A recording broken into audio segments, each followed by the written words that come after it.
Assalamu alaikum everyone. Today's in story time with Mariam, we are going to read the story about the elves and the shoemaker. Let's start it. Once upon a time, there was a shoemaker who made very good shoes.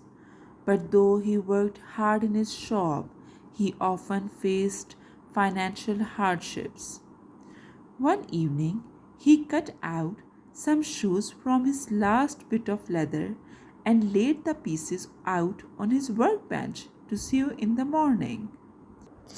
He put everything ready, including needles and thread.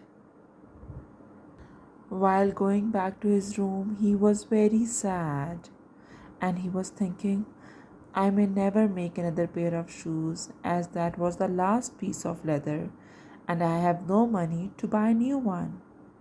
When I finish and sell this, I must buy food for my family and nothing will be left over to buy more leather for shoes. But the next morning, when he went over to his workbench, the first thing he saw was a beautiful pair of shoes made from the leather he had cut out the night before. The shoes were far better than any he ever made. He placed this pair of shoes in the shop window. The shoemaker was still confused over who could have made the shoes when in came a great gentleman. He He bought the shoes and paid 4 times more than the shoemaker had ever asked. With this money, the shoemaker bought more leather and enough food to feed the family for several days. That evening, he cut out 2 pairs from his new leather. He left the pieces laid out as before to sew. In the morning, there on his workbench, there were 2 beautiful pair of shoes again. He was wondering who could sew such tiny switch stitches. He placed the shoes in the shop window again. Rich people came in to buy them and paid a lot of money for them. The shoemaker took their money gladly, bought more leather, and cut out more shoes. Each night for many weeks, the same thing happened. 2 pairs, sometimes 4 pairs, were made from the leather. The shoemaker became well known for the excellent shoes he sold. Each week he took even more money and his family were happy and well fed at last.